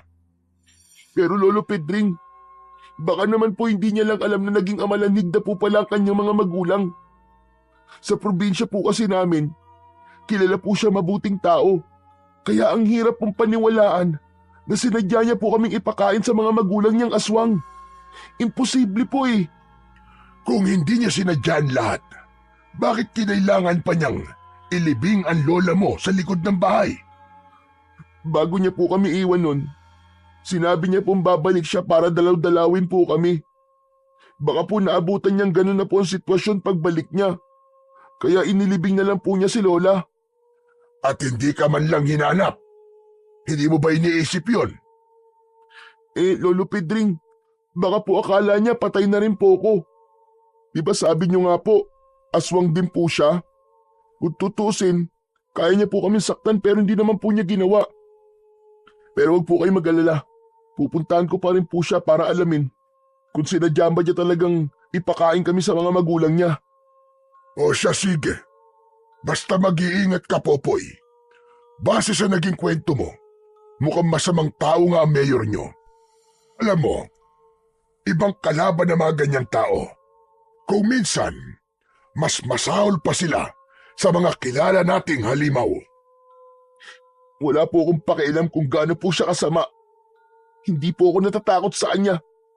Pagbabayaran niya po ang ginawa niya sa amin ni Lola. Pinapangako ko yun. Masyado ka pang bata para mabuhay sa galit at sa pagnanais na magiganti. Ngunit hindi kita masisisi kung yan ang nararamdaman mo sa ngayon. Pero, Popoy, ayaw mo bang kalimutan na lamang ang lahat at mabuhay ng tahimik kasama ako?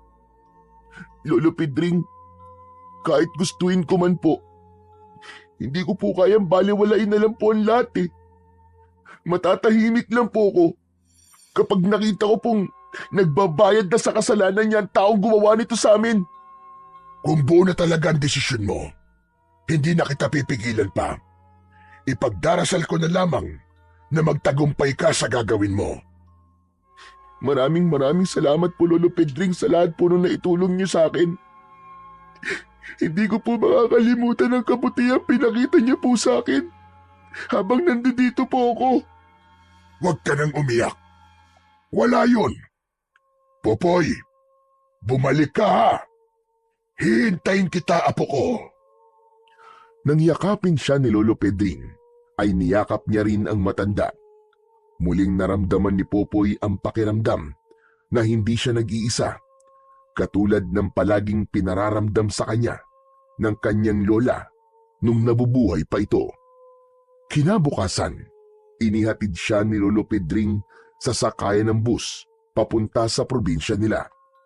Ayon sa matanda, aabutin ng mahigit 8 oras ang biyahe, kaya ginising siya nito ng maaga upang hindi siya abutan ng gabi sa daan. Inabot ng 2 oras ang paghihintay ni Popoy bago tuluyang umalis ang bus na sinasakyan niya. 5 oras na siguro silang umaandar nang biglang magkagulo sa loob ng bus. May 2 lalaki ang bigla na lang naglabas ng patalim at inutusan silang lahat na ilabas ang dala nilang mga pera. Inilabas ni Popoy ang pera niyang nakabalot sa isang lumang panyo at hinintay ang isa sa 2 lalaki na tuluyang makalapit. Nang hawakan nito ang kanyang kamay para kunin ang pera niya, ay bigla na lang itong nangisay at bumagsak. Nataranta ang kasama nitong nakabantay sa may pintuan at tumalon palabas kahit umaandar ang bus. Kaagad na humupa ang tensyon sa loob matapos matiyak ng mga pasahero na ligtas na silang lahat. Ang lalaking nawalan ng malay ay pinaniniwalaang inatake ng sakit kaya biglang nangisay. Ngunit ang hindi nila alam ay nakuryente ito sa dagitab ni Popoy. Pasado 6:00 na ng gabi nang huminto ang sinasakyang bus ni Popoy sa bayan ng San Mateo. Mula roon, sumakay siya ng jeep at bumaba sa palengke kung saan siya nagbebenta ng gulay noon. Nagulat pa siya nang may biglang kumalabit sa kanya habang nakatayo siya sa gilid ng maputik na kalsada. Paglingon niya, nakita niya si Mang Elias. Oh, Popoy!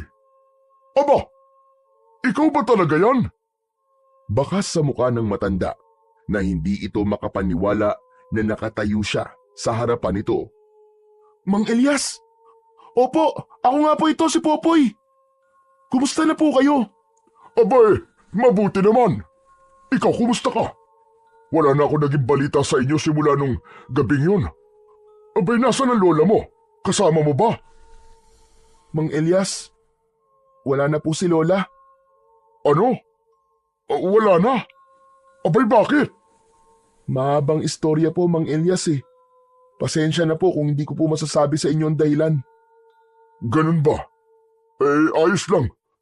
May teka. Saan ka ba nanggaling? Nakita kitang bumaba sa jeep. Saan ka ba tumutuloy ngayon? Sa tabi-tabi lang po.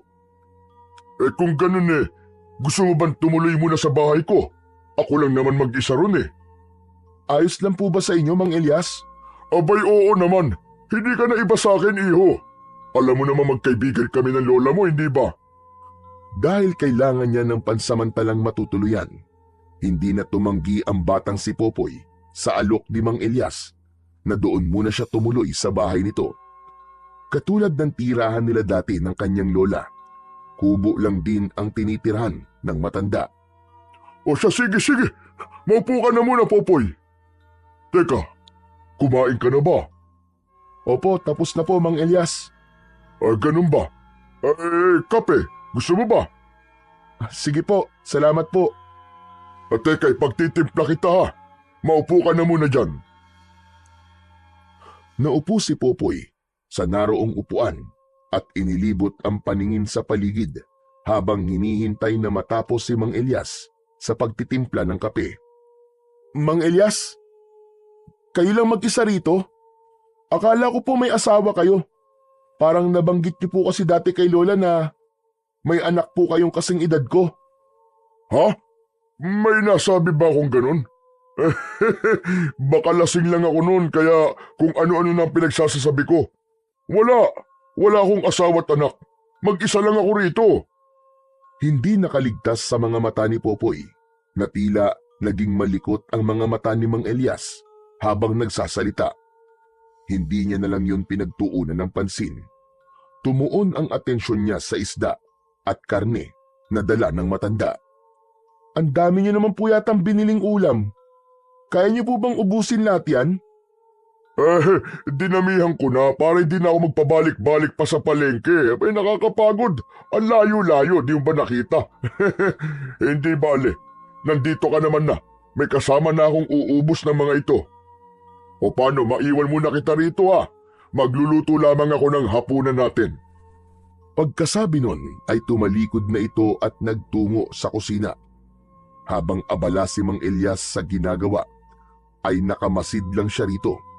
Pagkatapos nitong magluto, nakita niyang naglagay ito ng kanin at ulam sa isang plastik na baunan.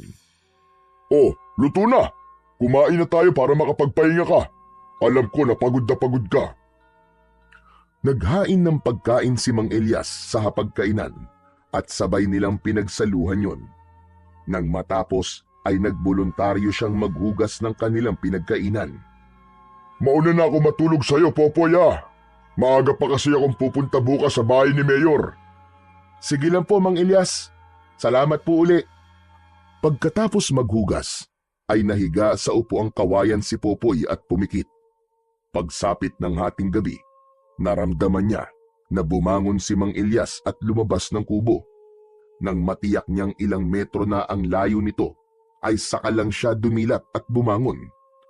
Sumilip siya sa bintana at nakita niya itong tumatakbo papasok sa kasukalan, bit-bit ang pagkain na nakalagay sa baunan. Sinunod niya ang udyok ng kanyang isipan. Lumabas siya at sumunod.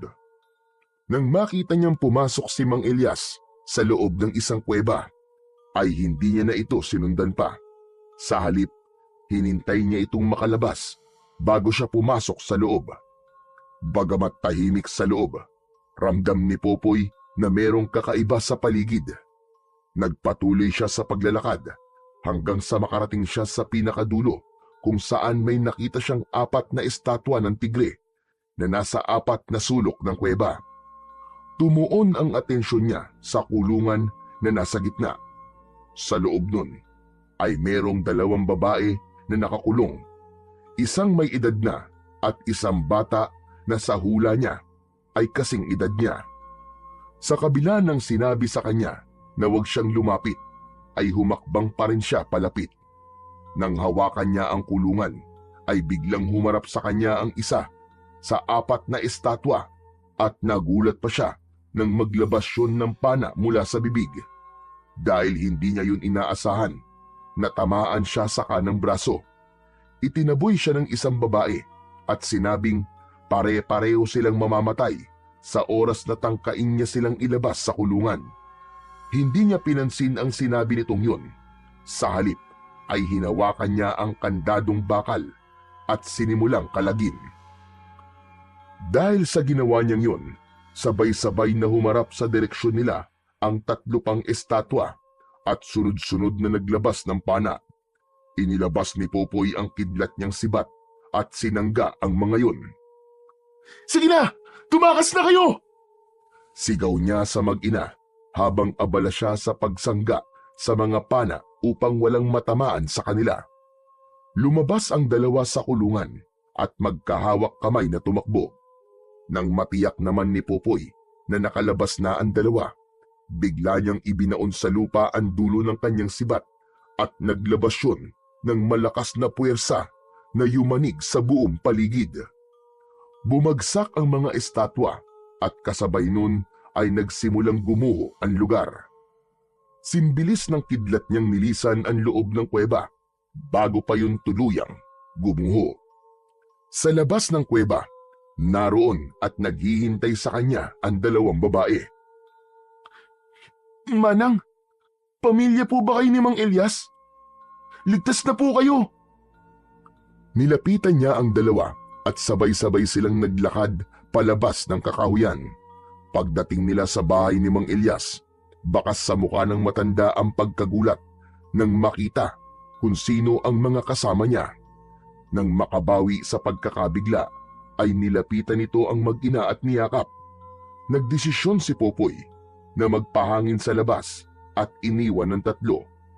Makalipas ang ilang minuto, ay nilapitan siya ni Mang Elias. Popoy, maraming salamat sa pagliligtas mo sa mag-ina ko.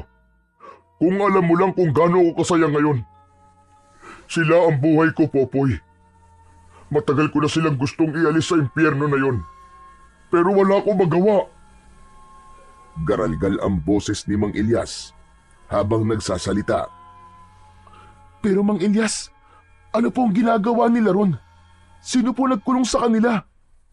Bago ko sagutin ang tanong mo, may aaminin muna ako sa'yo. Malaki ang kasalanan ko sa'yo at sa lola mo. Natigilan si Popoy sa kanyang narinig. Ano? Ano pong ibig niyo sabihin? Natatandaan mo ba yung pampataba ng pananim na binigay ko sa inyo? Alam kong may halo yung itim na salamangka. Pero maniwala ka, Popoy. Hindi ko talaga gusto ibigay sa inyo yun. Hindi ko gusto mapahamak kayo ng lola mo. Pero wala ako mapagpipilian dahil dinukot nila mag-ina ko ng araw na yon para gawin ko ang gusto nila. Kumunot ang noo ni Popoy sa sinabing yun ni Mang Elias. Ano po? Itim na salamangka? Hindi po ba sabi niyo galing yung kay Mayor? Ibig sabihin, tama nga si Lola Ising. Planado niya ang lahat sa umpisa pa lamang. Hindi si Mayor ang tinutukoy ko. Katulad ko, sunod-sunuran lang din siya kay Dante. Si Kapitan Dante ang totoong masama. Siya ang may gusto na angkinin ang lupa niyo. Ha? Si Kapitan Dante? Paano nangyari yun? Hindi siya totoong mabuting tao gaya ng iniisip niyo. Gaya ng iniisip niya ng lahat. Popoy, isa siyang walang awang halimaw. Isang aswang na merong itim na kapangyarihan. Hayop siya. Kung ganun, totoo pala ang hinala ni Lolo Pedring na sinadya ni Kapitan na dalhin kami sa probinsya nila para ipakain sa aswang ng mga magulang niya. Si Mang Elias naman ang natigilan sa sinabi niya. Ano? Probinsya? Saan probinsya? Umalis kayo rito? Opo. Lumapit po ako sa kanya noon kay Kapitan para humingi po ng tulong. Matapos po naming mawala ng tirahan. Dinala niya po kami sa isang probinsya, sa bahay po ng mga magulang niya. Pero kinagabihan din nun, inatake kami ng aswang. Nakaligtas po ako. Pero si Lola, Napakasama niya talagang tao. Wala talaga siyang puso. Hindi pa siya nakontento na nagtagumpay na siyang mapaalis kayo. Talagang ipinain pa kayo sa mga aswang. Hayop siya. ang buong akala ko po talaga si Mayor po may gustong paalisin kami. Kaya kay Kapitan po ako lumapit para humingi po ng tulong. Sa ginawa ko pong yun, ako na rin palang naglagay sa buhay namin sa panganib. Pero Popoy, paano mo nagawang makaligtas? May tumulong ba sa'yo? Tumakas po ako para sana humingi ng tulong. Pero hindi na po ako nakabalik dahil nahulog po ako sa bangin. At tinamaan po ako ng kidlat. Nakita po ako doon ng matanda na ang pangalan po ay Lolo Pidring. Tapos, dinala niya po ako sa kanila. Nagising na lang po ako nang wala po akong maalala. Kahapon nga lang po bumalik ang alaala ko eh. Kaya nagdesisyon po agad ako na bumalik dito. Sino naman yung Lolo Pidring na sinabi mo? Yun nga po, siya nga po yung nagligtas sa akin. Nakita niya po akong walang malay sa ilalim ng bangin kaya inuwi niya po ako at ginamot. Teka, Popoy. Tama ba ang narinig ko sa'yo? Na tinamaan ka ng kidlat? Abay, paano mo nagawang mabuhay? Mahirap pong ipaliwanag eh. Pero pagkatapos ko pong magkamalay, nagkaroon na po ako nito. Itinaas ni Popoy ang isa niyang kamay at ipinakita ang kanyang kapangyarihan kay Mang Elias. Aba, Popoy. Meron kang mutya ng dagitab? Alam niyo rin po ang tungkol sa mutya, Mang Elias? Oo naman. Naikwento lang sa akin yan noon ng lolo ko. Ang akala ko, kwentong barbero lang yan. Ngunit totoo pala. Kaya po ako bumalik dito para magiganti. Pagbabayarin ko po ang dapat pagbayarin sa nangyari sa amin ni Lola. Popoy, kasama ba ako sa gusto mong pagbayarin? Maiintindihan naman kita kung sakali. Pero sana, huwag mo naman idamay ang mag-ina ko. Wala silang kasalanan. Mang Elias, huwag po kayong mag-alala. Wala akong balak na isali ka o ang pamilya mo. Naiintindihan ko po ang ginawa nyo. Kahit sino naman po siguro na malagay po sa sitwasyon nyo noon, ay gagawin din po ang lahat para sa pamilya nila. Ngayon pong alam ko na kung sino ang totoong kalaban. Hindi po ako papayag na may maloko pa siyang iba. Mag-iingat ka, Popoy. Katulad na sinabi ko kanina, masahol pa sa halimaw si Dante. Bukod sa pagiging aswang, marunong din siyang gumamit ng itim na salamangka. Gusto ko po siya makaharap bukas ng gabi. Kakailanganin ko po ng tulong niyo, Mang Elias. Sige, Popoy. Nasa likod mo ko. Iniligtas mo mag-ina ko, kaya wala akong hindi susundin sa lahat ng sasabihin mo. Ngayon pa lang po nagpapasalamat na po ako sa inyo. Ganito po, dalhin niyo po siya sa may kakahuyan bukas. Ikaw na po ang bahalang gumawa ng rason kung paano mo siya madadala ron. O sige, ako nang bahala ron. Marami pong salamat uli. Ako ang dapat na magpasalamat sa iyo dahil iniligtas mo ang pamilya ko. Ang tagal ko silang hindi nakasama. Nakukontento na lang ako sa pagdadala ng pagkain doon para hindi sila magutom. Takot akong hawakan sila dahil alam kong delikado. Kalimutan na po natin yun, Mang Elias. Wala po yun. Ginawa ko lang naman po ang alam kong dapat gawin. Nagtagal pa ng ilang minuto ang pag-uusap nila ni Mang Elias bago nila napagpasyang pumasok na sa loob. Kinabukasan, nagpaalam si Popoy na pupunta siya sa dati nilang tinitirhan. Mataas na ang sikat ng araw nang makarating siya roon.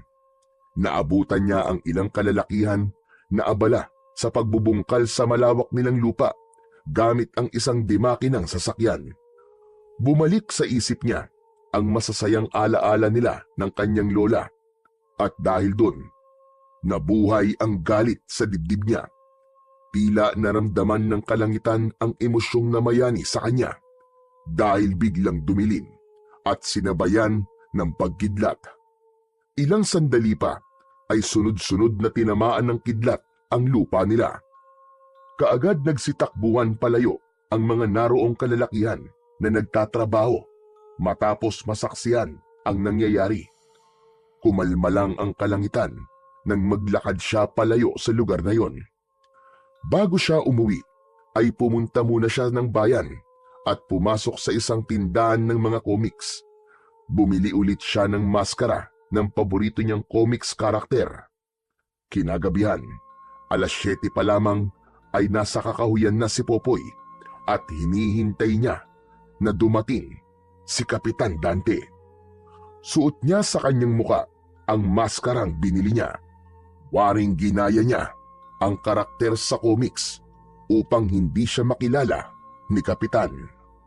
Makalipas ang mahigit 1 oras na paghihintay, dumating din ang kanyang hinihintay. Bakas ang pagtataka sa mukha nito nang makitang gumuho na ang kuweba kung saan nito ikinulong ang mag-ina ni Mang Elias. Lumabas siya mula sa likod ng isang puno upang makita siya nito. Kapitan Dante! Kumusta ka? Sino ka? Bakit may takip ang mukha mo? Bakit ka nakasuot ng maskara? Ikaw ba may kagagawa nito? Ang lakas ng loob mong kalabanin ako! Oo, ako nga. At ikaw na susunod kong patutumbayin. Pagkasabi nun, ay inilabas ni Popoy sa kanyang kanang kamay ang kidlat niyang sibat. Pinaglaruan niya muna yon sa kanyang mga kamay at pagkatapos ay iniumang niya ang matulis na parte paharap sa kapitan. Tignan natin kung hanggang saan ang kaya mo! Itinaas ni Dante ang isa nitong kamay at naglabas ng kulay itim na mahika. Unti-unti yung humaba at naging hugis espada. Hindi na nagulat si Popoy sa kanyang mga nasaksiyan dahil nabanggit na sa kanya ni Mang Elias na marunong gumamit ng itim na mahika, si Dante. Hayop ka, Kapitan Dante! Pagbabayaran mo lahat ng kasamaang ginawa mo! Pagkasabi nun ni Popoy, ay sinugod niya kagad si Kapitan gamit ang taglay niyang bilis. Nagtagisan sila ng lakas at kapangyarihan. Maririnig sa paligid ang dagundong ng kanilang mga armas tuwing nagkakasalubong ang mga yon. Nagtagal pa ng ilang minuto ang kanilang laban bago siya nagtagumpay na mapatumba ang kapitan. Nagawa niyang putulin ang gamit nitong maiwagang sandata nang hampasin niya yon ng kanyang sibat na kidlat. Ang akala niya, susuko na si Kapitan Dante, pero nagkamali siya. Muli itong tumayo at may binanggit na mga katagang hindi niya maintindihan. Napalingon si Popoy sa paligid nang may narinig siyang papalapit. Pagtingin niya sa itaas, may nakita siyang maraming uwak na papalapit sa direksyon niya.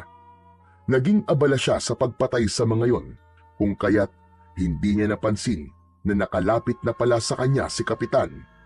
Napangiwi siya nang ibaon nito sa kanyang tiyan ang hawak nitong armas. Naramdaman niyang tumagos yun hanggang sa kanyang likuran. Unti-unti siyang nanghina hanggang sa tuluyang mapaluhod. Sinamantala naman yun ni Dante para alisin ang suot niyang maskara. Saglit lang itong nagulat nang makita ang kanyang muka. Kasunod nun ay umalingaw-ngaw na sa paligid ang malademonyo nitong halakhak. Ikaw pala yan! Hindi bale, Popoy. Huwag kang mag-alala dahil magkakasama na kayo ngayon ng lola mo. Nang marinig ni Popoy na binanggit nito ang kanyang lola, ay bigla siyang nagkaroon ng panibagong lakas. Bumalik sa isip niya ang lahat ng pinagdaanan nila at kung paano ito namatay sa kamay ng mga amalanhig. Tumingala sa kalangitan si Dante nang magsimulang kumidlat. Sinamantala niya yon. Tumayo siya at itinusok ang hawak niyang sibat sa tagiliran nito. Napaatras ito habang hawak-hawak ang natamong sugat. Kalaunan ay napaupo ito sa damuhan. Hayop ka, Kapitan! Dito na nagtatapos ang kasamaan mo! Pagkasabi nun ay inihagis niya ang sibat sa direksyon nito. Kasabay ng pagbaon nun sa kaliwa nitong dibdib ay siya ring pagtama ng kidlat sa katawan nito. Nang matiyak niyang wala na itong buhay, ay muli siyang napaluhod habang sapu-sapo ang sugat na walang tigil sa pagdurugo. Nasa paligid lang pala noon si Mang Elias at kaagad itong lumabas at lumapit sa kanya matapos nitong makita na natalo na ng bata si Dante. Popoy! Popoy! Kailangan mo magamot. Malala ang sugat mo. Dadalhin kita sa bahay. Inilalayan siya nitong makatayo at maglakad. Paglabas nila ng kakahuyan, bigla siyang humiwalay dito. Mang Elias, salamat na lang po. May kilala po ako manggagamot. Sa kanya na lang po ako magpapagamot. Salamat po sa ginawa niyong pagdadala rito kay Kapitan. Pero grabe ang sugat mo, Popoy. Delikado. Kaya mo ba magpunta ron na mag-isa? Opo, kayang-kaya ko po, Mang Elias. Sigurado ka? Kung ganun hindi na kita pipigilan pa. Mag-iingat ka, Popoy. Maraming salamat sa ginawa mong pagliligtas sa mag-ina ko. Pagpalain ka nawa ng Diyos. Salamat po. Tumangulang si Popoy at nagsimulang humakbang palayo. Makalipas ang halos isang araw, natagpuan ni Popoy ang kanyang sarili na nakatayo sa tapat ng bahay ni Lolo Pedring. Nanghihina pa rin siya, kung hindi marahil sa mutya ng dagitab na nasa kanyang katawan, ay baka kanina pa siya binawian ng buhay. Itinaas niya ang kanyang kamay para sana kumatok. Subalit hindi pa man yun sumasayad, ay bumukas na kagad ang pinto at sumalubong sa kanya ang matanda. Magandang umaga po. Magpapagamot po sana. Natawa si Lolo Pedring sa sinabi niyang yon. Kung aalis ka lang din ulit, sa oras na gumaling ka na, ay hindi ang sagot ko. Si Popoy naman ang natawa sa matanda. Wala na pong dahilan para umalis po ako, Lolo Pedring. Pagkasabi nun, ay nilapitan niya si Lolo Pedring at yumakap siya sa bewang nito. Alam ni Popoy na hindi siya nagkamali ng desisyon na bumalik. Lumipas ang maraming araw at buwan.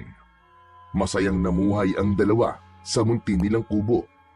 Tawanan at hagik-gikan ang maririnig sa kanila sa labis na kasiyahan.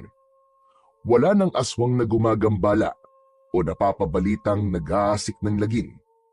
Si Popoy ay nagtanim ng iba't ibang gulay katulad ng ginagawa niya dati para ibenta at makatulong sa kanyang Lolo Pedring na bago niyang pamilya ngayon at itinuturing na bagong pag-asa para sa bagong yugto ng kanyang buhay. Sa kabila ng kapayapaang tinatamasa nila, hindi pa rin sila nagpakampante ni Lolo Pedring dahil alam nila na ang kasamaan ay palaging naghihintay lang ng tamang pagkakataon upang sumalakay at hindi rin lingid sa kanila na dahil sa kapangyarihang taglay ng mutya ng dagitab ay maaaring merong masasamang loob o elemento ang magnanais na makuha ito sa kanya. Ngunit naniniwala ang batang si Popoy na hanggang buo ang pananampalataya niya sa Diyos at sa kanyang mutya at sa pagmamahal niya sa kanyang Lolo Pedring ay hinding-hindi magtatagumpay ang kasamaan laban sa kabutihan.